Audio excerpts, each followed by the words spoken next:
Semoga makin semangat mengubah pasir menjadi mutiara. Merinding gitu Bapak Ibu. Ya, saya ikut merinding. Ya, kebetulan beliau tidak bisa bersama kita hari ini, tetapi ada bersama-sama kita nanti melalui Zoom, sehingga meskipun jauh, tetapi kita masih berada. Ya, buku ini dibagikan ke semua Bapak Ibu guru dengan harapan tahun depan kita akan memotivasi semua yang akan menulis kembali buku yang berbeda. Ya, tolong alhamdulillah semua. Ya, boleh dibuka Bapak Ibu. Jadi mari kita buka bersama-sama sebelum dibedah oleh Mbak Mel. Ini jadi urutan bukunya. Iya, kita unboxing. Urutan buku saya juga belum pernah pegang. Yang pertama adalah tulisan dari Ibu Kepala Sekolah. Kemudian berikutnya adalah urutannya yang dari juara 1, kemudian juara 2, kemudian juara 3. Selamat untuk Bu Rina, Pak Gani, dan Bu Sakini. Kemudian urutan berikutnya adalah urut abjad judul ya Bapak Ibu, sehingga mungkin ini saya jadi menyesal karena dulu tidak saya ditulis anak seorang guru sehingga bisa di depan. Ya, sudah, bila mana sudah dibuka, sudah difoto, ditunjukkan kembali. Atas judul romansa 100 silakan tepuk tangan yang meriah. Apresiasi paling luar biasa yang saya sampaikan untuk Bapak Ibu guru di sini. Jujur saya baru kali ini mendapatkan izin saya boleh sama ini. Dan kali ini saya mendapatkan kesempatan untuk kemarin ikut mengedit naskah ini. Jadi saya tahu sekali bagaimana wajah dari buku ini, wajah dan soulnya ya, soulnya dari buku ini.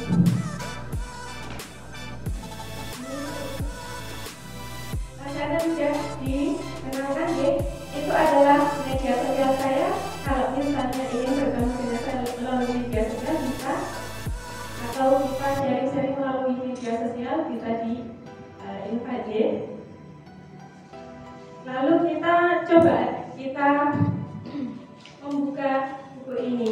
Apa yang Bapak Ibu rasakan, terutama yang penulis buku di sini? Kita cek aja ya, TikTok aja gitu, Bapak Ibu.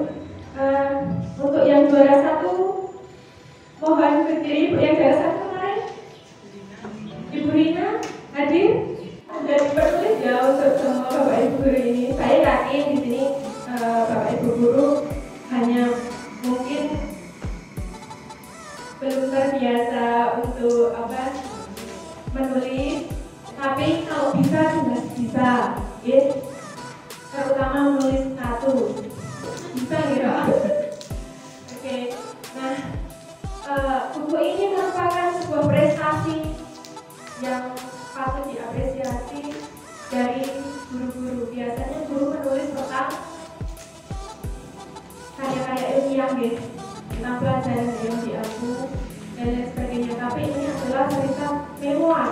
Tulis ini sebenarnya saya ingin bertanya juga nanti, apa sebenarnya tujuan Bapak Ibu menulis buku atau membuat karya seperti ini? Saya ingin menanyakan. Nanti jawabannya terbaik akan saya berikan dari kelas novel saya ya. Sudah di belakang. Buku ini disusun pasti dengan pengorbanan waktu dan pikiran. Bisa Bu? Sulit atau enggak Ibu? Enggak sulit ya?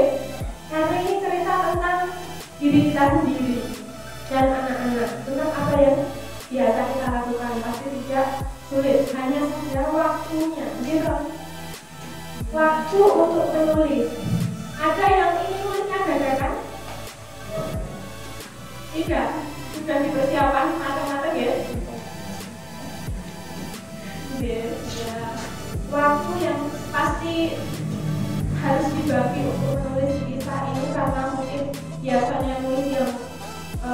kan sekarang nulis yang santai-santai itu juga butuh penyusunan bahasa yang berbeda. Kemudian perasaan di sini saya sudah membaca semua dan ruhnya itu sangat kuat sekali. Karena apa? Karena ada cinta di sana, ada pengorbanan, kemudian ada perjuangan yang luar biasa dari guru honorer menjadi sekarang seorang ASN. Dan yang belum ASN pun, saya berdoa semoga segera dengan karya ini bisa segera menjadi ASN di akan. Amin ya rabbal alamin. Karena saya tidak ragu lagi perjuangannya pasti sangat berat. Kemudian perjalanan Bapak Ibu guru yang menempuh perjalanan paling jauh, moga siapa?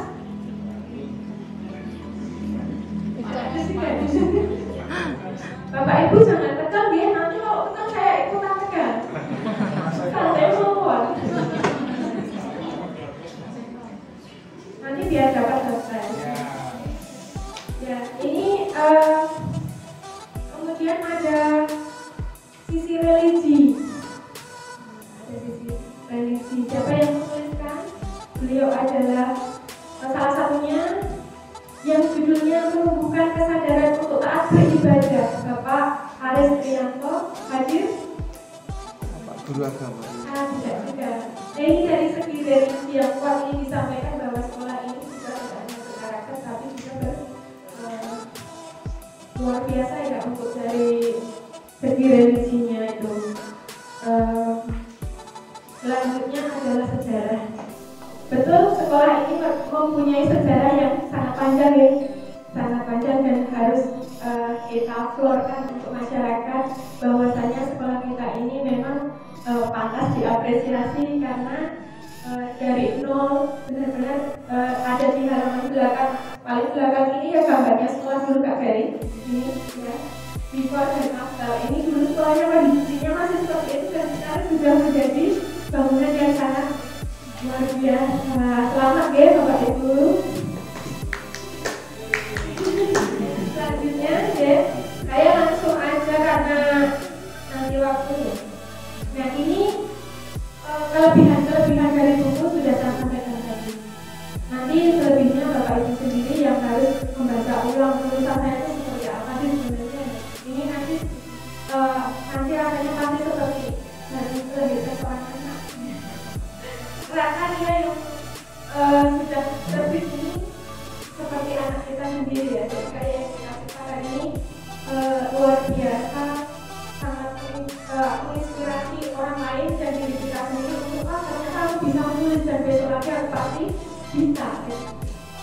Kemudian mungkin ada sedikit tambahan saja yang perlu kita ini ya, karena saya yakin Bapak Ibu sudah pandai sekali untuk ini, untuk sudah piawai dalam tapi ini ada sedikit tambahan dari saya. Sebenarnya sudah ada beberapa yang membuat awal menarik dalam sebuah cerita. Ada di beberapa halaman ini contohnya. Nah ini momen pertama mengajar di lereng bukit ini halaman 70 ini karya Bapak Januri Wahyudi. Sebenarnya masih ada lagi tapi saya ambil contoh ini guys. Membuat awal yang menarik bertujuan menarik minat membaca agar tidak beralih dari bacaan. Nah ini kenapa yang halaman 70 ini bagus sekali karena ada quote-nya ya di awal judulnya juga bagus. Momen pertama mengajar di lereng bukit. Ini benar-benar terasa seperti memoir dan sejarah perjalanan. Kemudian coba kita baca, momen pertama belum tentu merupakan momen yang menyenangkan dalam perjalanan hidup kita, tetapi itu pastilah berkesan. Nah, itu ada satu greget di situ untuk menarik pembaca untuk meneruskan apa yang kita tulis. Kemudian tawarkan suasana misterius. Ada salah satunya di halaman 101. Judulnya sendiri sudah Pelang Misterius. Ini saya waktu awal pertama kali membaca itu pelang misterius itu apa gitu. Jadi dari judulnya sudah membuat orang ingin membaca, bertanya-tanya, apa sih ruang misterius itu yang dimaksudkan? Apakah itu cerita horor? Nah, itu nanti membaca akan penasaran dari itu. Ada lagi menciptakan suasana hati yang tepat. Nah, seperti tadi dalam judul tadi, kemudian ada pilih tema atau konflik yang kontroversial. Ini ada di halaman ini ya, halaman yang awal-awal juara 1 kayaknya judulnya berbeda tak mengapa. Coba kita baca paragraf awal. Mohon maaf, saya harus menanyakan secara klasikal agar data segera terkumpul. Adakah anak yatim piatu atau yatim di kelas ini? Anak yatim piatu atau yatim piatu di kelas ini? Ini diawali dengan percakapan. Ya, jadi tidak selalu harus narasi yang panjang. Bisa juga diawali dengan percakapan seperti ini.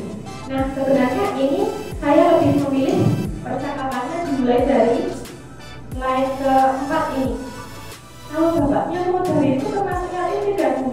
Nah, itu saya langsung, wah, ini ya, seorang murid bertanya pada guru seperti itu. Ini agak kontroversial juga, mendengar gitu. Berani sekali ya anak ini bicara seperti itu dengan guru. Nah, ini berarti anaknya ada masalah ini.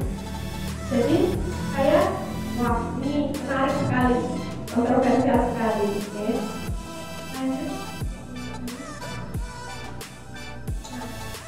Saya ingin memberikan satu saran saja, ya.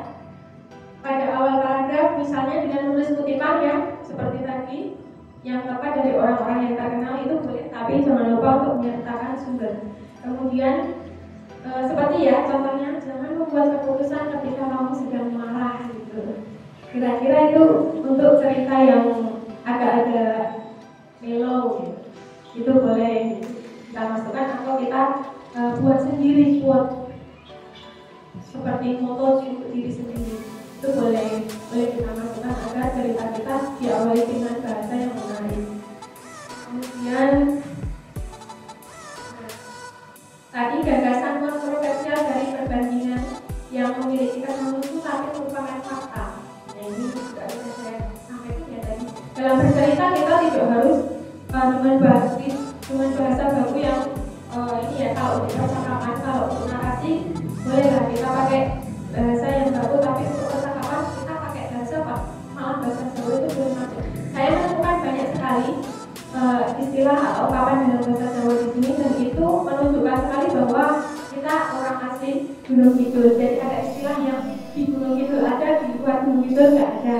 Itu sampai yang editor penerbit itu sampai bilang, Mbak, ini artinya apa tuh gitu? Ya, saya lupa belum kasih footnote gitu. Menarik sekali nih. Kemudian ada banyak sekali, saya mohon maaf kemarin ada banyak sekali yang mungkin menulis dengan ungkapan bahasa Inggris. Ya, kalau ungkapan pendek mungkin saya masih cantumkan dan kasih foto, tapi jika terlalu banyak dan terlalu panjang mungkin akan saya alih bahasakan ke bahasa Indonesia, karena nanti terlalu banyak footnote itu di mata pembaca juga kurang nyaman gitu, Pak.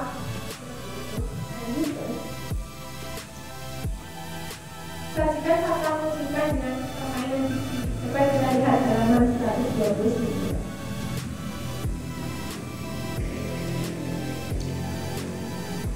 Saya sudah hafal motonya, sekali saya mengubah pasir menjadi mutiara.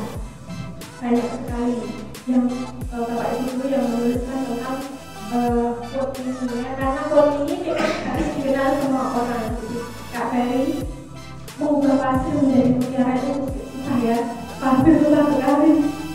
Dan ini Bapak Ibu guru berhasil mengubah pasir menjadi mutiara karena prestasi siswa-siswanya juga sudah disampaikan di sini luar biasa. Nah, ini ada berawal dari perkampungan Tiongkok. Ini ngomongin soal COVID ya. Keren ya ini. Bukan pengusaha pasir menjadi mutiara ini benar-benar mengambil tema yang kita mengambil moto yang kita biasa baca di semua pojok sekolah ini pasti. Ada juga ya surat cinta Alif dan Fikri. Ini juga halaman 132 ini feel-nya terasa banget ya. Ini perjalanan panjang dari rumah menuju sekolah, kemudian ada anak-anak yang tidak bisa mengikuti ujian dengan problematikanya masing-masing. Saya rasa ini suatu permasalahan yang cukup rumit untuk Bapak Ibu.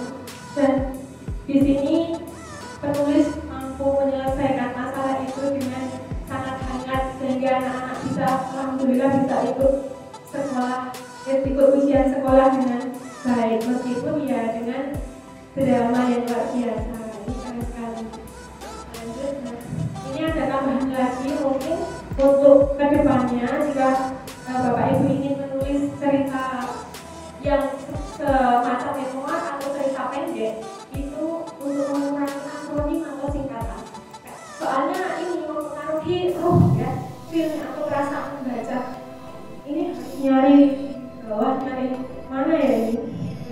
Nah, saya pas awal-awal kan saya editor pertama itu melihat banyak sekali singkatan dan saya tidak tahu karena penulis lupa belum memberikan footnote ya, catatan tadi itu membuat pembaca bingung.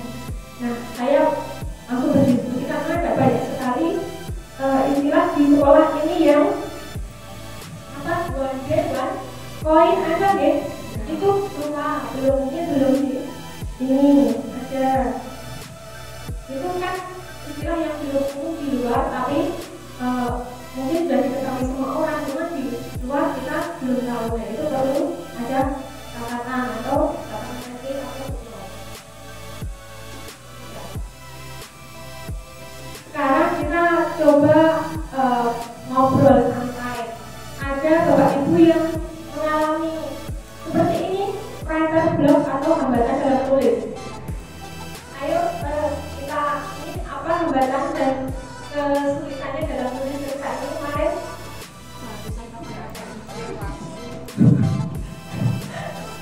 Jadi waktu ya.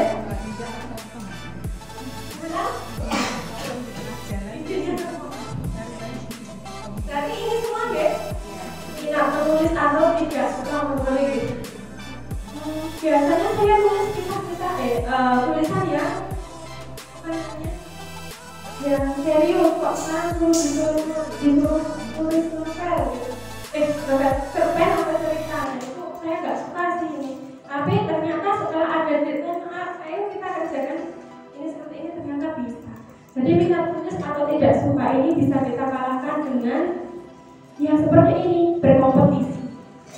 berkompetisi di antara teman-teman.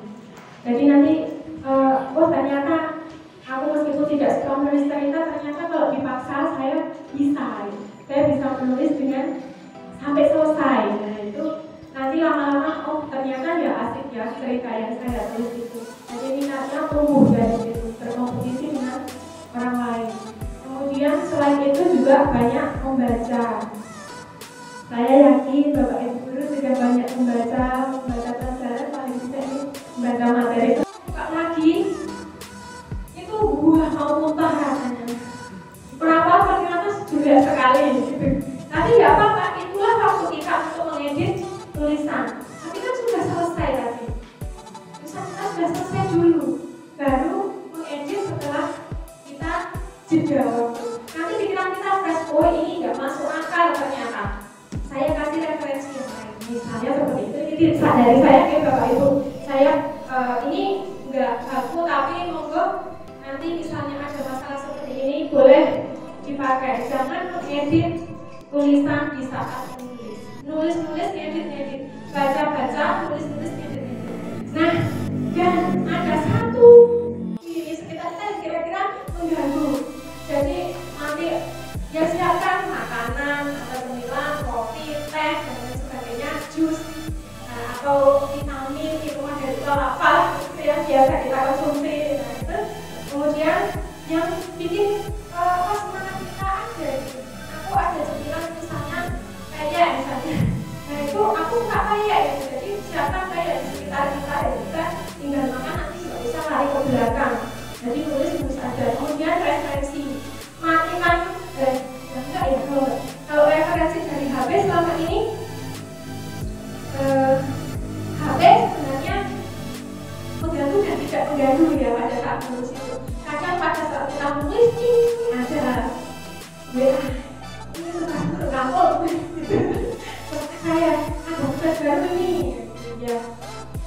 Allah.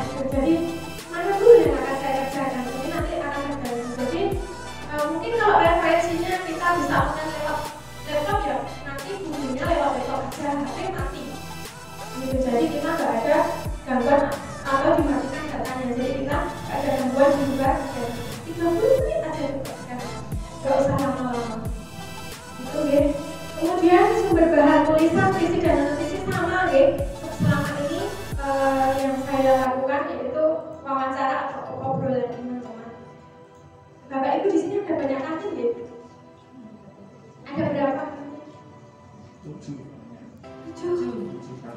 7 kantin. Wah, banyak sekali kisah yang bisa ditulis di sana. Delamanan ya. Bapak Ibu sering ke kantin?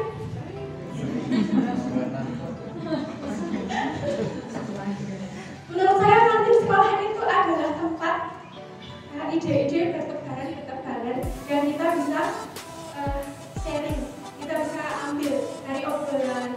Ada satu novel saya yang settingnya itu benar-benar cuma dari obrolan. Jadi saya sedang makan, teman saya lagi ngobrol, saya pengen kepo. Terus itu kayak gitu. Jadi ya suka kepo, suka cari masalah, ngupeng gitu. Ngomong troublemaker banget ya. Jadi ngomongin soal kebun stroberi.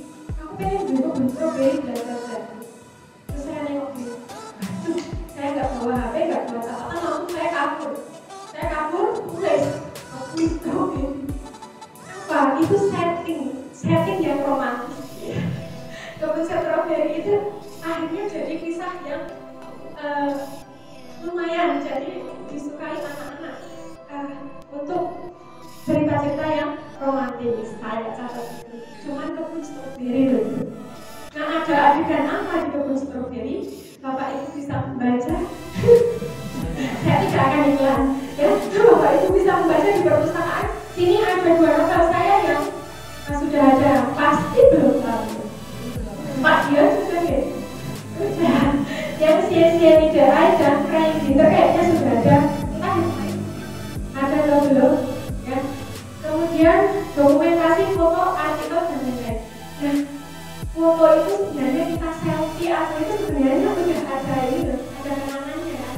Dan foto itu untuk menyimpan semua kenangan. Jadi kalau misalnya foto baru belum ada kenangan, buka foto lama mantan. Enggak ada filternya. Nah, itu banyak foto-foto yang bisa kita ini. Kalau kita membenci orang misalnya, nggak usah diluapkan dengan status. Jadi kan dia mau apapun bisa kita. Jadi tidak semua orang yang kita benci itu tidak berfaedah. Ada faedahnya, yaitu adalah dia menjadi tokoh apapun itu. Ya enggak lah, bercanda. Terus kemudian suasana, situasi, kejadian atau lingkungan di sekitar tadi ya, kepekaan kita sebagai seorang penulis. Lanjut. Nah, intinya adalah selamat menulis dan selamat bersenang-senang. Nah, kita lupakan menulis untuk menaikkan pangkat golongan, lupakan menulis untuk apa ya?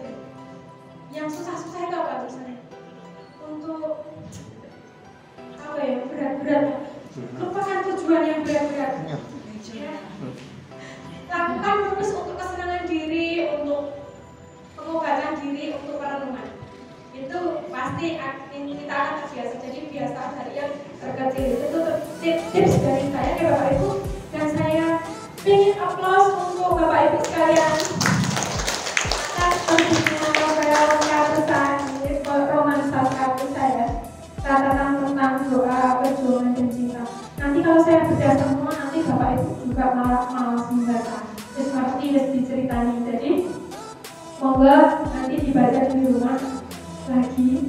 Bu Sudiati hadir mungkin. Halo. Beliau ibu yang dulu sering ya ketemu ya di sini. Kemudian yang terakhir dari saya. Enggak, terakhir ini nanti masih ada pertanyaan.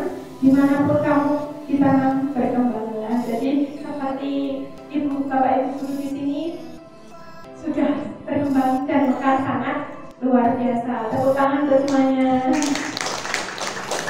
Yes, saya singkat sampai ini dulu, nanti kita bisa sambung dan TikTok dengan Kak Ferry. Yes, terima kasih Bu Ellen.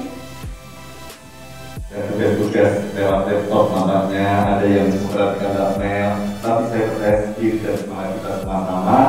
Saya ingin mengapresiasi dulu Bapak Ibu luar biasa selamat untuk penerbitan buku yang bisa jadi dalam figuri tapi ada bukannya. Saya perlu matur dengan semua keren, dengan semua luar biasa. Saya baru ini datang ke SMK 1 Tuan bahkan sudah mengajak saya, Pak Gandum, terima kasih sudah mengundang saya bisa bersilaturahmi. Karena kalau saya datang ke sebuah sekolah bertemu dengan para guru, saya percaya sebenarnya saya yang bisa belajar.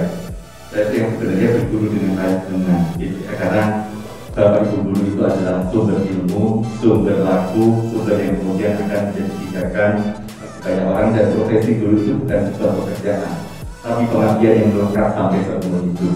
Betul tidak? Saya percaya bahwa menjadi penyiar radio, siaran radio 24 jam non-stop di tahun 2003, saya menjadi penyiar terbaik KPI DIY di tahun 2019. Kok tiba-tiba saya bisa baca gitu ya, dan belum menjadi penulis seperti Mbak Mel, insya Allah setelah ini gitu.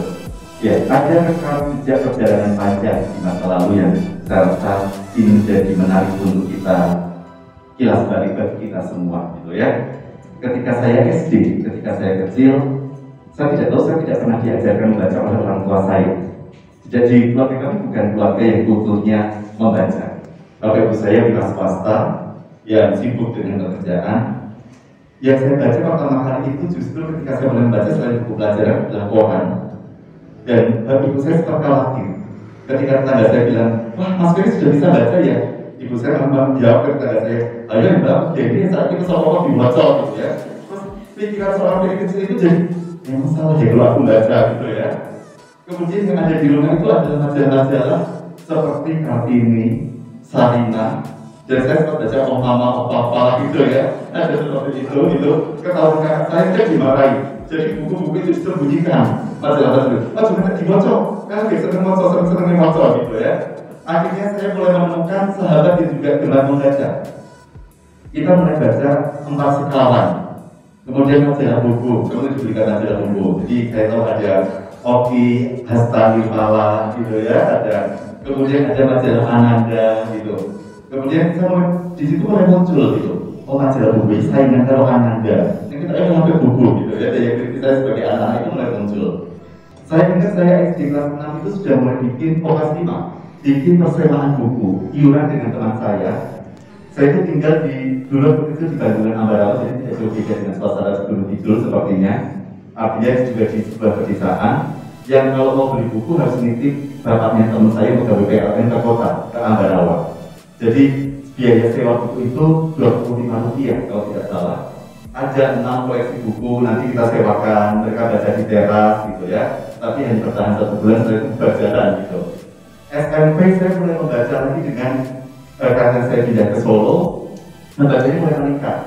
Saya mulai membaca novel, ada Roti Duku Paruk, kemudian membaca Mak Rusli, bukunya Mak Rusli, kemudian membaca juga buku-buku sastra. Saya ingat betul ketika saya ke perpustakaan, itu ibu guru yang bertugas di perpustakaan sempat tersenyum agak dalam tanda kutip sinis dan merasa aneh ketika saya membaca buku-buku Agatha Christie gitu ya, karena apa ya, kasih dia pacaran itu yang belum gitu ya, lalu disediakan ya saya baca gitu kan. Itu komentar saudara saya ada lagi yang begitu. Kalau saya baca buku mereka komentar, nah kamu pintar dong, berarti masuk terus gitu ya. Saya jadi apa sih salah dengan membaca gitu ya. Tapi karena saya senang baca, saya lakukan. Kebiasaan saya membaca itu saya lakukan sampai SMA kurang lebih kelas 1. Saya juga SMA dulu Bapak Ibu, kalau pelajaran tidak pernah nyontek. Saya tuh anaknya sendiri, jadi pembinaan gitu ya, tidak pernah nyontek, tidak pernah punya ide bikin japlak, itu tidak ada. Saya tuh memang tidak kreatif, anaknya sombong saja gitu. Pada saat SMA kelas 1, jadi pelajaran antropologi itu saya hafalkan. Sosiologi dan guru saya itu tahu saya senang baca, saya mesti disuruh membaca, coba baca halaman sekian, saya baca di manis-manis kayak gitu ya, karena saya memang sering jadi penyiar, sudah punya cita-cita, jadi waktu saya juga lagi kesempatan. Membaca itu dengan suara seperti dunia gitu ya. Sampai teman saya kemudian bilang begini, kayak mau kok ngapal ke badan, rasa dia apal ke repotan, jadi sarannya nanti pakai jamak balai gitu ya. Nah, rusaklah hidup saya setelah itu gitu ya. Ya, gitu. Terus jadi caranya jamak gitu. Mereka mengajari saya itu pakai kertas panjang yang belum dilipat-lipat, betul Bu. Itu kayaknya pengalaman sekali. Dilipat-lipat gitu ya, saya diajari seperti itu. Nah, dari situ kemudian saya, oh ternyata ada cara menangkis untuk dapat nilai bagus gitu. Nah, saya pun mulai jadi kemudian berkurang kegemaran saya membaca ketika saya di SMA. Kuliah membacanya sudah mulai tumbuh lagi, tapi lebih membaca majalah yang ringan-ringan. Baru kemudian ketika saya bekerja, saya ketemu dengan teman-teman yang kami itu sering ketemu dan bertanya, kamu sudah baca apa? Kamu buku terakhirnya apa? Dan saya karena menjadi trainer juga, saya sering mengajar tentang public speaking, komunikasi, dan pengembangan sumber daya manusia. Saya mulai mencari referensi. Oh, akhirnya saya cari buku-buku lagi. Renat Kasali, buku dari James Wee, buku dari Erin Pangkuan. Saya mulai membaca dan kami sering berdiskusi. Nah, akhirnya itu menjadi momentum yang bagi saya menarik, gitu ya. Pekerjaan saya ternyata tidak bisa dilepaskan dari buku dan membaca. Nah, kalau kita melihat ke belakang, ternyata seringkali dalam fase kita itu ada fase yang terputus ketika membaca. Di sekolah, kadang sudah dididik oleh guru untuk membaca, mungkin dipengaruhi teman. Di rumah sudah disiapkan sedemikian rupa membaca, dirusak sama teman-temannya dalam tanda kutip di pergaulan karena teman-temannya tidak membaca. Apalagi yang dihadapi sekarang adalah situasi yang berbeda, anak-anak milenial, ya. Maka saya akan menitikan bagaimana kemudian kita menggagas minat baca milenial pada Bapak Ibu yang sehari-hari berinteraksi dengan toiletnya saja bersih, pasti kualitasnya luar biasa. Maka Panjenengan sudah menunjukkan itu, jadi sebenarnya sudah sangat memberi tepuk tangan. Panjenengan semua luar biasa, Panjenengan semua sangat istimewa. Semoga kehadiran saya ini mampu memberikan warna baru dan menambah referensi bagi Bapak Ibu semua. Baik, kita coba lihat. Ini data yang sering diperdebatkan Bapak Ibu, ya. Ada dari Connected State University tentang Indonesia adalah 60 dari 61 negara yang suka membaca. Ada dari UNESCO, minat baca kita 1/1000 orang. Kemudian ada kontradiksi yang dituliskan oleh Tirto.id bahwa kunjungan bahasa buku Big Bad World 2018 mencapai 750.000 orang. Artinya sebenarnya data-data survei itu sesuatu yang sangat kadang-kadang debatable gitu ya. Ukurannya apa? Kalau kita suka bertanya gitu ya, kok tidak diterima? Itu juga kalau saya ketemu dengan teman-teman dari Dinas Perpustakaan dan Arus Daerah suka mengatakan kita tuh sudah literate kok, kita sudah literasinya bagus karena kita Jogja itu nomor 2 tertinggi se-Indonesia setelah Kalimantan. Tapi datanya menunjukkan seperti ini. Ini adalah data yang tersaji. Tapi saya selalu mengatakan data itu kalau akan kita jadikan sebagai acuan, monggo untuk memacu kita menjadi lebih baik. Kalau data itu sudah menjadi hal yang positif bagi kita, jangan membuat kita lena. Artinya mari kita abaikan saja, yang penting gerakan literasi kita lakukan bersama-sama. Karena kalau kita berputar dengan data-data hasil survei, kadang-kadang menghadap kemana-mana gitu ya. Ini cukup menjadi cambuk bagi kita. Baik, kita lanjutkan. Coba kita lihat tentang milenial.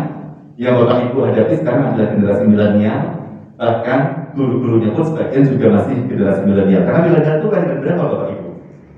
1980 sampai dengan tahun 2000-an. Artinya saya itu juga termasuk milenial. Ya, milenial wannabe. Jadi ingin jadi milenial. Meskipun sudah tidak milenial boleh lah ya berpura-pura jadi milenial ya. Oke. Kalau kita lihat data di sini, pada tahun 2020 34% penduduk Indonesia adalah kelompok milenial dan diperkirakan terus mendominasi hingga tahun 2035. Susah tidak berhadapan dengan mereka Bapak Ibu. Ya, ada gap generation, ada generasi yang berbeda, ya. Sing zaman kuliah ini saya orang, gitu ya. Di mata mereka pun kita juga kadang-kadang dianggap anak, gitu ya, dianggap kuno, gitu kan. Jadi ada hal-hal yang kemudian memang harus dipersamakan persepsinya. Nah, selanjutnya ada beragam tipe milenial. Coba kita cermati siswa didik kita. Bapak Ibu mungkin cermati siswa didik Panjenengan. Ada nerd milenial. Ini secara fisik dia milenial, umurnya juga milenial, tapi kurang gaul. Nanti kurang gaul, ya. aktif dalam dunia kreatif dan teknologi, tapi suka menyendiri. Ada yang seperti itu? Yang Bapak Ibu aja?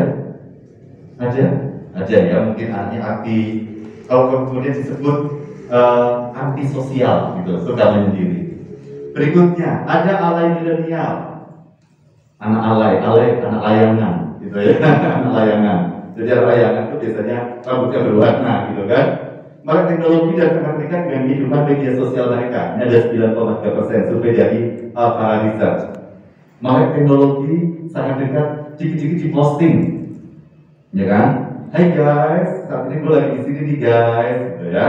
Atau mungkin guys, aku lagi bikin guys, ini enak banget guys, gitu ya. Pokoknya dengan cara mereka masing-masing bikin story lah, gitu ya.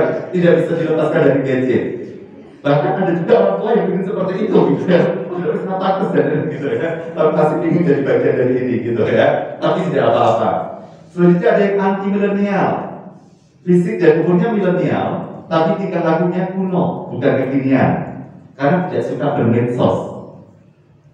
Ya, ada. Kalau barangkali kita yang ada di sini tidak bermedsos, masih bisa dimaklumi. Ya, semuanya kagungan Instagram, yang katakan tidak punya. Oh, ada yang tidak kagungan. Oh iya. Ya. Ada nanti milenial. Ya, karena ada yang males ribet gitu ya, ngompol gitu ya.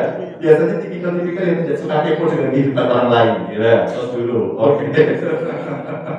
Jadi kalau orang yang tidak suka bermedsos itu kadang-kadang memang ada sisi positifnya, karena tidak ingin terpengaruh dengan hingar-bingar cerita yang tidak jelas, tidak mau terpengaruh dengan orang lain yang kadang-kadang lebih suka pamer sesuatu gitu ya, daripada makan hati sendiri sama dengan rasa medsosan kadang-kadang gitu ya. Ada juga milenial, dia inovatif, melek teknologi, siap perubahan 22,7%. Dan ada juga pas milenial, secara umum bisa menggunakan internet namun tidak seintens milenial. Ya, bisa menggunakan internet, tapi hanya untuk mungkin cek email dan sebagainya. Nah, kita saat ini menghadapi banyak karakter milenial yang perlu kita perhatikan juga adalah secara khusus alay milenial, orang-orang yang kemudian mereka suka banget menggunakan media sosial. Tadi aku ngerti kok, anak saya itu sudah saya ajari baca sedikit-sedikit mainannya komputer, games gitu ya. Apakah itu salah? Ya saya rasa tidak, karena memang eranya seperti itu. Nanti kita coba lihat ke belakang. Nah, perilaku milenial ini jawabannya. Rata-rata menggunakan internet 7 jam sehari, rata-rata. Bahkan bisa jadi lebih. Keponakan saya itu kalau pulang sekolah, habis makan siang, sholat sudah di kamar terus. Betul ada yang punya begitu Bapak Ibu? Ya, di kamar terus ya selesai pulang-pulang nanti menjelang asar. Sholat sebentar, kalau lagi sampai maghrib gitu ya, ngumpul gitu di kamar itu ya. Ternyata dia menemukan dunia lain ketika menggunakan handphonenya. Ini adalah fenomena anak zaman sekarang. Kemudian saya punya ada lembaga pelatihan sumber daya manusia yang juga orang tua siswa itu sering menitipkan ke kami. Apalagi ketika pandemi seperti ini. Mas aku yang tolong mas titip putraku, si berjaki mau foto sebenarnya gitu ya. Dan kenapa Bapak kok memang aja omongin atau belum? Akhirnya saya coba cari tahu. Ternyata ada pola komunikasi yang berbeda antara orang tua dengan anak-anak zaman sekarang. Anak merasa tidak dimengerti, kemudian orang tua menggunakan mindset yang sudah diyakini, nilai-nilai yang sudah diyakini, sementara anak kemudian merasa yang diyakini orang tua itu kuno, yang orang tua merasa anakku ini kok orang tua aku deben, gitu ya. Akhirnya yaudah mencari kesibukan sendiri-sendiri. Saya ada anak dari Prambanan yang sampai kaki tadi saya, dia apa sih yang kamu rasakan, gitu. Nah, loyalitas milenial sangat rendah, ya loyalitas milenial sangat rendah. Maka tidak heran kalau dalam sebuah institusi, termasuk di institusi panjenengan sekalipun, misalnya ada karyawan-karyawati yang muda, kalau kita merasa saya kira lo jawaban pun dia band gitu ya, sedikit sahabat gitu ya, mungkin pernah mendengar ungkapan-ungkapan seperti itu. Anak-anak zaman sekarang tuh berani berpindah tempat kerja. Bapak Ibu mungkin tidak akan menemukan zaman dulu orang pede banget jadi freelancer, betul tidak? Anak sekarang pede aja jadi freelancer, ya kan? Sudah bekerja pindah lagi, tidak nyaman pindah lagi gitu ya, hanya karena idealismenya tidak terpenuhi di tempat itu. Anak sekarang atau 59% milenial menyukai transaksi non tunai. Kita pasti tidak asing dengan GoPay, OVO, ya kan? Belanja Shopee, Lazada, Tokopedia, betul? Ya, transaksi non tunai. Dompetnya tipis, tapi bukan berarti tidak punya uang. Karena memang semuanya dilakukan dengan non tunai. Oh, transferan tunjangan kinerja sertifikasi langsung transfer ke BRI. Akhirnya apa baru itu sertifikasi ke BRI? Oh, kan? BPD, oh BPD. BPD sudah ada online-nya gitu ya. Pembayaran PKLN juga tidak perlu mengantri, biasanya langsung bisa dilakukan. Selanjutnya, mereka mudah beradaptasi sebelumnya, mohon maaf, dan bekerja lebih efektif. Terbiasa multitasking, bisa melakukan 2 pekerjaan sekaligus, ya, atau 3 bahkan, ini kelebihannya. 1 dan 3 milenial Indonesia digunakan minimal 1 kali dalam setahun. Mereka suka berlibur. Itulah kenapa yang terjadi kemudian juga menarik jadi positif. Gunung Kidul menjadi sebuah favorit ketika liburan. Betul tidak? Yang dulu kita tidak berpikir tempat pantai yang kemudian pelakunya berbunuh adobian gitu ya. Tiba-tiba sekarang dicari hanya karena apa? Anak-anak zaman sekarang mencari spot yang instagramable. Betul tidak? Pokoknya aku nomor siji di kono yang lebih keren dari temanku. Wah, aku selalu ngomong sudah pernah ke teras kaca gitu ya. Itu tuh pencapaian gitu. Betul tidak? Ya kan? Oh, sudah pernah ke kopi panggang gitu. Kalau misalnya belum itu seperti kuno banget. Jadi mereka benar-benar mengagendakan. Kita dulu mungkin berlibur itu tidak selalu menjadi agenda. Eman-eman kita go play gitu kan, go apa dulu TV lah, di apa gitu ya. Kalau anak sekarang tidak, karena akses lebih penting dari kepemilikan. Ya, mereka bisa melakukan di mana saja, tidak harus punya. Gak punya pun tidak apa-apa. Ini karakter-karakter yang harus kita pahami. Mereka suka film, olahraga dan IT. Nah, artinya apa? Ini yang harus kita pahami, karakter-karakter ini bagaimana kita kemudian mendekatkan cara-cara kita untuk bisa membuat teman-teman muda ini kembali membaca dengan pahami dulu perilaku-perilaku milenial. Karena perilaku milenial itu berbeda dengan perilaku kita zaman dulu. Tidak sama. Mereka tidak bisa kemudian ngocok, tidak. Harus ada cara-cara yang berbeda yang kita lakukan. Harus ada metode-metode di luar kebiasaan yang bisa kita lakukan bersama. Buka, mengakses, ada berita, hiburan, itu termasuk games, pendidikan, belanja online, layanan publik, kemudian sosial media. Ini yang sering diakses di genggaman mereka. Ya, selanjutnya. Nah, sekarang kita lihat itu positif atau negatif hal-hal ketika kita menggunakan handphone, menggunakan media sosial. Ternyata itu juga menyebabkan terjadinya rendahnya minat baca. Karena kemajuan teknologi informasi menyebabkan orang lebih asik mengakses informasi-informasi selain buku. Padahal informasi di dunia maya itu seringkali tidak bisa dipertanggungjawabkan sumbernya. Betul tidak? Kita semua ini seringkali masih harus belajar literasi digital, termasuk saya. Kadang-kadang dapat berita di WhatsApp, langsung share di grup keluarga. Padahal belum tentu kebenarannya. Ya kan? Oh ada. Kalau misalnya ada informasi tentang kelihatannya kok benar gitu. Apalagi pada waktu kita awal-awal pandemi, beredar informasi macam-macam. Bagaimana menggunakan air lemon, perasan lemon, ada yang menggunakan air hangat, ada yang menggunakan air dingin, ada yang berdapat terjemur di jam 10 pagi, ada yang jam 8 pagi. Informasi macam-macam sedikit-sedikit di-share. Kalau kita tidak punya literasi yang bagus untuk mencari pembanding, mencari sumber pengayangan informasi yang terpercaya, informasi yang kita dapatkan bisa jadi menjadi informasi yang palsu. Itulah kenapa banyak hoax tersebar. Karena sebagai masyarakat kita belum literate, belum memiliki literasi yang baik. Anak-anak sekarang akrab dengan gadget sehingga minat bacanya menurun. Godaan media sosial. Ya, selanjutnya apa? Budaya di keluarga yang masih kurang untuk mengajarkan membaca. Ibu barangkali sudah, tapi tidak semua keluarga kemudian memiliki itu.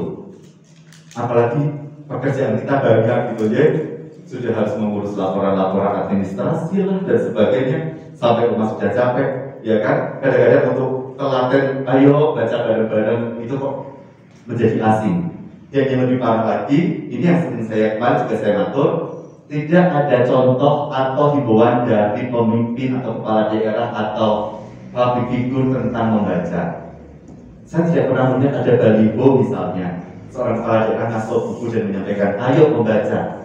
Tidak muncul 2 anak cukup. Sepanjang saya perjalanan dari Jogja ke Gunung Kidul ini, berencana itu keren. Itu muncul dari BKKBN, tapi tidak ada baliho membaca itu keren. Betul tidak? Jadi Mbak Teh dan kawan-kawan itu berjuang sendirian gitu ya, tapi kok seperti tidak ada sebuah sistem yang mendukung kita untuk melakukan itu bersama-sama. Saya tuh membayangkan gitu misalnya, kemarin saya ngatur juga pandemi ini ketika daripada orang itu sibuk nyari kemana-mana hiburan, kenapa sih tidak ada pejabat yang menyampaikan di rumah saja membaca buku? Tidak ada pejabat kita yang mengatakan begitu. Ya saya kemarin ngatur juga, banyak orang kemudian borong aglonema. Wah sampai pamer aglonema jor-joran, ya kan? Pokoknya warnanya apik di foto, wah foto apik, wah jor-joran. Pamer sepeda, gitu kan? Semakin sepedanya cilik, semakin anda digojol, semakin mahal, gitu kan? Pamer teh, gitu. Tapi tidak ada orang pamer buku. Betul tidak? Kita butuh sebuah rekayasa budaya, rekayasa sosial. Ya, kalau kita kemudian pejabat struktural, pejabat pemerintah belum bisa melakukan, berarti mari kita lakukan bersama-sama dari diri kita. Ketika kita tidak bisa mengharapkan perubahan pada sistem, saya percaya kok, ketika kita melakukannya bersama-sama, ini akan menjadi sebuah gerakan-gerakan kebaikan yang akan membawa perubahan. Jadi, yuk kita coba untuk melihat itu. Ada lagi penyebab rendah minat baca harga buku yang tidak terjangkau. Ya, memang ini juga dilematis. Tapi kalau saya selalu memikir begini, harga buku yang tidak terjangkau itu berbanding lurus dengan nilai yang ada di dalamnya. Betul tidak? Semahal-mahalnya buku itu, kalau misalnya kita, ya maksimal kan paling ratusan buku, tidak mungkin. Dan jarang orang akan bisa sampai jutaan, gitu ya. Jarang orang akan sampai ke sana. Kalaupun ada itu luar biasa. Tapi kalau konsumsi sehari-hari itu buku misalnya sebulan sekali, 30.000, 50.000, 70.000, 100.000. Kita itu Bu, mohon maaf anak-anak zaman sekarang, ini saya juga selalu menyampaikan, ngopi di Starbucks itu sekali ngopi 50.000. Betul tidak? Makan roti, cake, cheesecake gitu ya, 30.000. Tidak yang mana itu gitu. Padahal lebih ada wujudnya gitu ya. Betul tidak? Tapi beli buku 70.000 yang ini ada wujudnya. Kok emang-emang? Padahal buku itu masih bisa dipinjamkan. Ini loh, mindset ini yang kita harus, saya rasa, ayo kita bangun bersama. Jadi, mari kita kemudian kalau ke mall itu, ya yuk datangi pameran buku yang ada di sana, jalan-jalan lihat pameran buku, gitu ya. Karena kalau ada diskon-diskon juga yang dilakukan. Karena kalau buku semakin terbeli, bahkan juga semakin sejahtera, gitu ya. Oke, nah itu penyebab rendahnya. Alasannya, ini menarik. Tulisan di buku terlalu panjang. Kita seringkali tidak terlatih membaca buku yang tebal, betul tidak? Awam-awam sama seperti tulis tadi ya. Kalau nulis pertama, aduh bayangkan menulis satu selesai gitu. Maka buku panjangan itu saya mengapresiasi betul karena berisi cerita-cerita pendek. Dari cerita pendek itu orang sudah langsung beralih ke cerita berikutnya, gitu ya. Ini saya rasa menjadi hal yang menarik. Anak sekarang itu saya yang salah, sempat saya lihat kemarin buku nanti kita cerita tentang hari. Boleh mengatakan bahwa kalau pandanganku begini. Nah, itu yang akan menyebabkan membaca menjadi menarik. Berikutnya, ya, ini minat baca bukanlah sesuatu yang tumbuh secara otomatis, melainkan ditanam, ditumbuhkan, dipupuk sejak usia dini. Jadi harus ada intervensi, harus ada rekayasa, harus ada sebuah gerakan.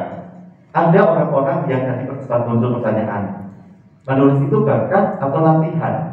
Sama seperti berbicara itu bakat atau latihan? Ada yang mengatakan public speaking, berkomunikasi di depan umum itu bakat. Ada yang mengatakan proses berlatih. Memang betul ada bakat yang menyertai, tapi proses berlatih itu akan membuat bakat tadi menjadi semakin bagus. Orang berbakat tidak pernah berlatih membuat bakatnya menjadi tidak hidup atau tidak tumbuh. Saya rasa menulis itu begitu.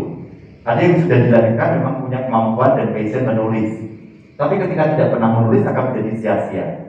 Sama dengan minat baca. Hampir rata-rata kita semuanya membaca itu juga karena dipengaruhi oleh orang lain, dipengaruhi oleh kultur.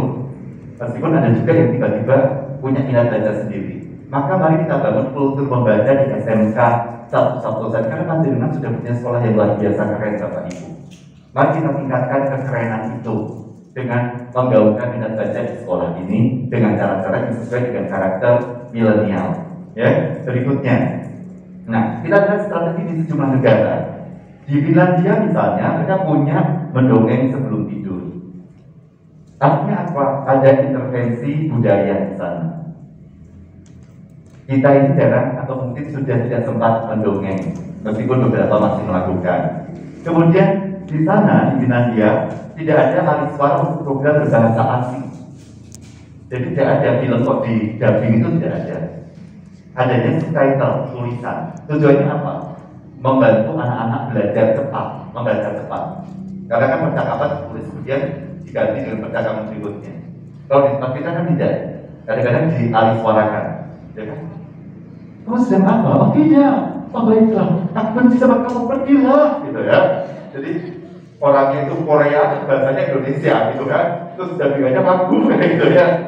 Apa yang kamu kerjakan hari ini? Ya.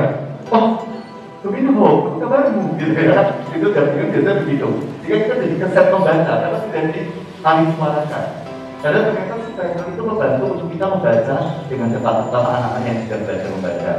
Kemudian, bayi di Belanda ketika berusia 4 bulan mendapat formulir anggota keputusan anak umum. Jadi melekat. Setiap bayi baru lahir bukan hanya mendapatkan kartu tanda penduduk atau tercatat sebagai pendudukan secara menjadi anggota perpustakaan. Di Banjarmasin kan kebanyakan papan satu langsung diberi perpustakaan berangkat yang jelas gitu ya. Tapi artinya itu adalah intervensi bahwa kemudian ketika dia sudah punya kemampuan membaca, dia sudah punya resiliensi untuk masuk ke perpustakaan. Di sekolah dia membaca buku setiap pagi mengawali pelajaran dan sore sebelum pulang. Tadi Bapak sudah menanyakan, di SMK 1 Sari sudah dilakukan? Sudah, ya pasti sudah melakukan. Dan tetap pelajaran biasa sekarang dulu pasti sudah melakukan. Ya. Jadi mari kita tawarkan juga buku-buku yang kekinian, buku-buku yang disukai. Kalau tadi Ibu mengatakan anak itu lebih suka nge-game. Kenapa tidak coba kita cari buku tentang game untuk menjadi bahan film ya, atau buku tentang game gitu ya? Kadang-kadang buku game itu kan juga akan membantu mereka untuk menjadi pemenang dalam game misalnya. Terus membuat game yang bagus dan seperti itu. Dan kalau saya kalau kita referensi pasti ada bukunya. Waktu itu pada zaman untuk membaca, menemukan rasa kenal tentang sebuah buku, melakukan research tentang buku tersebut, dan saling merekomendasikan buku. Jadi saya dan teman-teman di Jabarnya kita punya hashtag sudah baca buku apa hari ini. Kalau itu jadikan suatu gerakan. Kita boleh kok misalnya kalau memang ini ingin dijadikan sebuah gerakan, saya tidak bikin barangkali setiap kali sebelum aja 15 menit masing-masing dulu kita untuk bercerita satu orang saja. Itu dapat juga membuat cerita tentang mungkin ya ditulis, tapi ceritakan saja dalam rapat. Saya baca buku apa, buat menceritakan urut gitu ya. Oh, saya baca buku ini, maknanya adalah tentang ini, maknanya adalah tentang ini. Kemudian itu dilihat dulu berikutnya, dilihat dulu berikutnya. Jadi sebelum jam pelajaran sekolah kita lakukan itu untuk para guru. Ini sangat hal yang sangat lazim dalam sekolah. Dan itu bagi saya, kalimat lokal itu memang seperti tadi disampaikan Mbak Mel, bisa jadi kekuatan pada proses penulisan buku. Ya, karena Bapak Ibu sekalian, menyambung kita tadi, tidak ada guru yang bisa kemudian membentuk karakter anak kalau guru tersebut tidak melakukan pengayaan diri. Maka mari kita kembali membaca buku. Karena hanya dengan membaca buku kita bisa menuntun laku. Dengan membaca buku kita memiliki ilmu. Dengan memiliki ilmu kita bisa menyiapkan anak-anak sebagai generasi penerus masa depan yang akan membangun bangsa, membawa perubahan pada peradaban. Terima kasih Bapak Ibu guru yang luar biasa, matur nuwun sangat. Selamat mengemban tugas dan kewajiban. Semoga senantiasa diberi kesehatan, senantiasa dimudahkan Allah Subhanahu Wa Taala. Tetap keren, tetap seru, tetap aktif menjadi guru di SMK 1 Sari untuk pelajaran yang luar biasa. Matur nuwun sekali lagi. Saya punya acara. Wassalamualaikum warahmatullahi wabarakatuh. Matur nuwun.